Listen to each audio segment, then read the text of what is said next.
Alright guys, TacticalRab here again today. Hope you're doing well and enjoying your day so far. Massive rumours emerging last night as the possibility of Los Angeles Guerrillas deciding to call it a day in the CDL and actually refuse to field the roster going into next season. There's a realistic chance of an 11-team CDL league for next year. What would this mean if it was to go through? How would the CDL even function with this? And in addition to the rumours with Ravens the other day not paying some of their staff, rumour is that Los Angeles Guerrillas owe big money to their former players and staff as well. Very much intrigued to your thoughts in the comments below. Hit the like button if you enjoy. Subscribe if you're new as always. I would greatly appreciate it. Firstly, Drazah is out of Los Angeles and he's moving to, I'm guessing, Atlanta, right? To play with the Atlanta guys, which I'm pretty sure is where they're based. So, yeah, Drazah was out of there yesterday. He did turn up again to the compound just to say goodbye, I suppose. And as he says, leaving LA after being here for 2 years is a bittersweet moment. Excited for the new adventure and for the season to start. #FaZe up. I mean, the fact that he turned up to the LA Thieves facility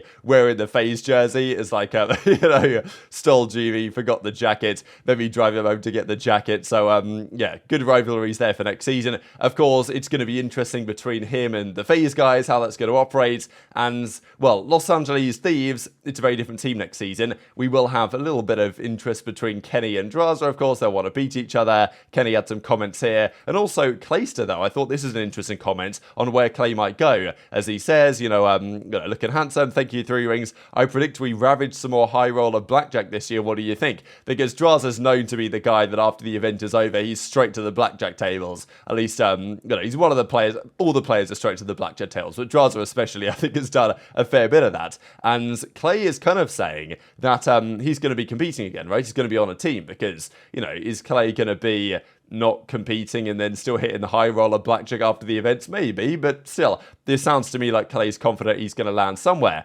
Question is, where is he going to land? We don't really know. All of the teams, I'm sure, are interested in Clayster of the 3 remaining: Vegas, Ravens, Carolina, and of course the Los Angeles Guerrillas. But the Los Angeles Guerrillas may no longer exist, and we'll get into that. Before we do, I wanted to say this was interesting from JurNii, kind of comparing that new Thieves team, right? So this is their new Thieves roster, and then on the other side, of course, we have the Boston team, and these teams are generally considered 5th, 6th, somewhere like that. Who's going to be 5th, who's going to be 6th, who's going to be better than that is a possibility. My feeling is that Thieves will start the stronger of the 2 teams, but Boston will finish the stronger of the 2 teams. That'll be my expectation for how the year will go. What constitutes more successful? Because, to be honest, if either of these teams win an event, that's got to be a successful year for them, given the circumstances of how good the top teams are. Can either of these teams win an event? It might be a challenge, it might be a stretch, it can be done. I think I have maybe slightly more faith in Boston if they really gel to make that happen. I think Thieves at the start of the year could be a bit more consistent. But yeah, I guess you have to define what you mean by successful, because if you're talking average placing, then maybe I'd lean Thieves. But if I'm talking the chances to have a more successful year in terms of winning something, maybe I'm going to lean Boston. I don't know. Depends what teams consider to be success. Because if you're FaZe, if they don't win champs, that's a failure of the season, to be honest. And it maybe should be the same way with OpTic. Now, speaking of some of these teams, the Flank launched last night, and they had a lot of interesting words to say, especially on the future of the league, and this upcoming season especially. They mentioned, of course, Brian Saint, who's going to become the head coach of the Ravens, and at least Ravens are doing something, right? They've still got their staff. They've brought in Brian Saint, and yes, they might not have paid some of their staff. We saw that rumor the other day from Dominate and from others that they probably owe some money to former staff members and stuff like this, which obviously is not good. And, as I said the other day, the CDL was meant to stop these things. Doesn't really turn out that that's the case. But the real question is, because at least Ravens are going to form a team. They've brought on a coach, they've brought on a head coach, they've brought on a general manager. They're going to try and do something with the year. And Vegas, they will keep on operating. That's what Vegas do. They come around, they spend the least money. We know how it goes. They make some money back. They want the YouTube deal to happen so they can get some kickback from the CDL. That's how we believe it is. And they probably make the least loss of any of the teams in the entire league. So fair play. Guerrillas, though, that's been the big debate of the last couple of months. It was back in February that we heard the rumours that organisation, Cronky Sports and Entertainment, after getting sold down the river, really, by Bobby Kotick and his boys, realised, let's be honest, that those PowerPoint presentations were not exactly accurate to what we might expect in terms of quick returns that they were promising from these leagues, and therefore he wants out of here. Out of esports entirely. it's almost certain that the Los Angeles Gladiators is going to shut down in the Overwatch League. They've already exited Valorant with a guard. So that basically leaves the Los Angeles Guerrillas.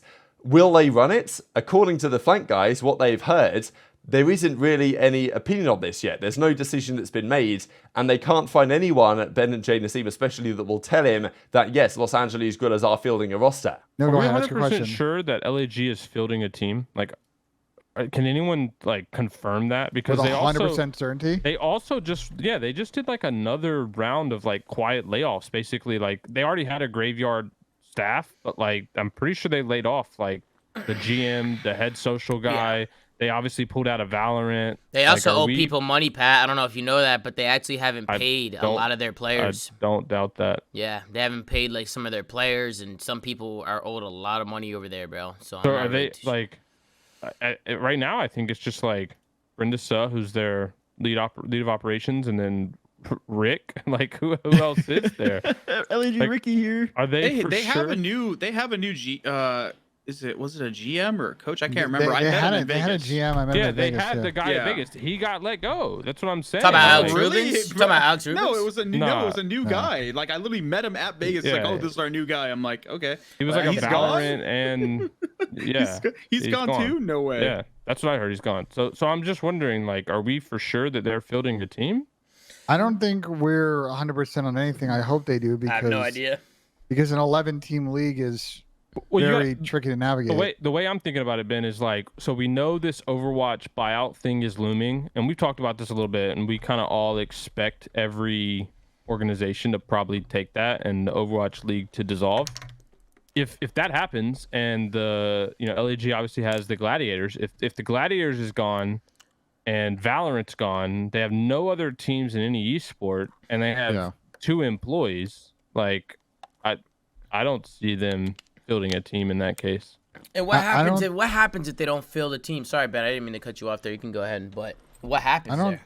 This is where it gets complicated, right? Like, OWL's kind of dealt with this. Like, I think with the current league format, 11 teams becomes very complicated if you're trying to balance the schedule. Like, how do you do an event that was normally a 12-team double elimination bracket, and now there's an 11-team? There's like the first seed just get like a bye in the first part of the bracket. That would make kind of weird then to have 4 people they already losers. Get buys, basically. Yeah, so that'd be kind of odd. I'm not. It's a bit of a weird situation, so I don't know like what they would do. And I agree with Pat. We haven't heard 100%. I've been asking around, and no one seemed to give me like 100%. Like, yeah, they're locked in. They're playing for next year. So I think that's a TBD situation. I guess once it kind of resolves, we'll do it. People are asking about the Team War tweet. Here's what I know about the Team War situation. I've talked to like 3 different people about it. I think there's definitely some interest in War getting involved in the CDL. But as far as I know, there's been no sale of any CDL spot to Team War. So we also have from Zuma there some of those big rumours that some of the players are owed a lot of money by the franchise. Now, exactly how far back does that go? Are we talking very recently, right? Because let's not forget, Arcetes, for example, was on a massive contract with Los Angeles Guerrillas when they still had money to burn. That money quickly evaporated, and, Arcetes' 3-year deal, 2 + 1 year deal was, cut off, and he was only given a 1-year deal. Now, does that mean that a lot of the money for those players most recently has not been paid? Because, as I say, 12 months ago, Guerrillas were still going on all cylinders, right? They were still paying big money and signing the likes of, Arcetes and FaZe and doing the swap with Slasher. So you would think that if there are players owed money, it wouldn't be a few years ago, or a couple of years ago, because that's when they were still paying big time, and you'd imagine paying on time.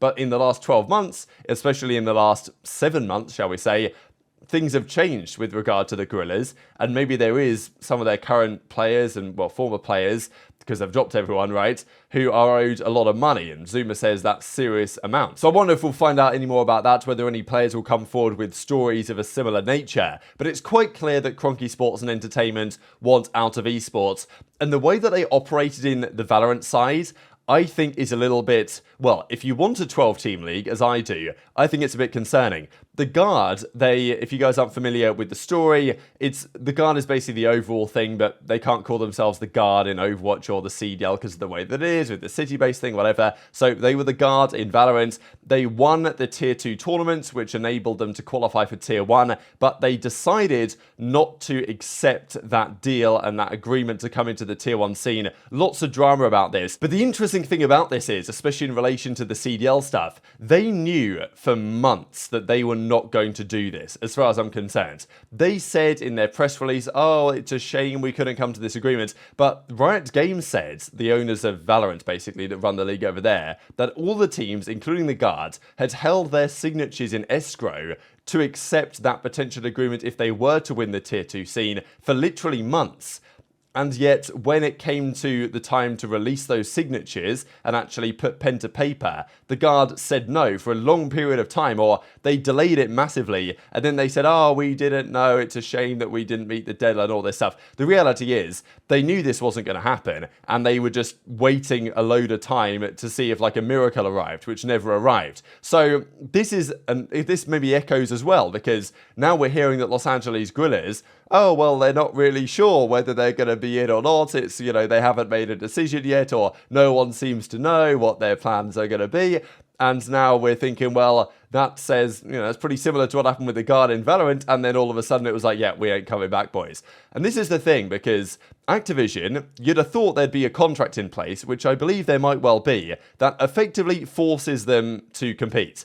Because this was the rumour back in February that was coming out of Kevin Hitt and elsewhere, that they will be closed if a buyer isn't found. So obviously they're trying to find a buyer. That hasn't happened because no one wants to buy it, unless it's Team War, and they also did mention that on the flank, and we'll see that once again in a second, even though they don't believe that that's actually happened or gone through, but maybe conversations are currently being had if they can find the relevant investors. And as I said the other day, Guerrillas would be quite happy to take a loss on their $25 million spot if they could just get out of here ASAP. So I think there's a possibility that Activision will effectively force them to run a team, but the issue is, if there's literally no employees left at the franchise, how do you even really do that? Like, what sort of skeleton crew can you do over there if you want to run it like this? So then, if they do say, you know what, we ain't doing it, boys, and we don't care what you say, Activision, we're not competing, that's just how it is.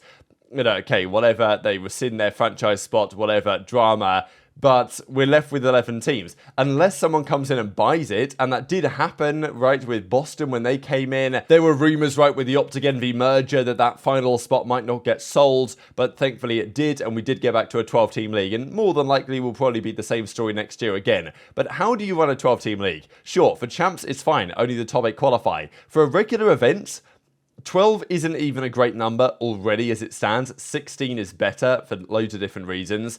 You know, the way the format works isn't great with 12. But with 11, it's like, well, where do we even begin? I mean, 3 teams in losers, like 4 teams in losers with 7 in winners with 1 with a bye.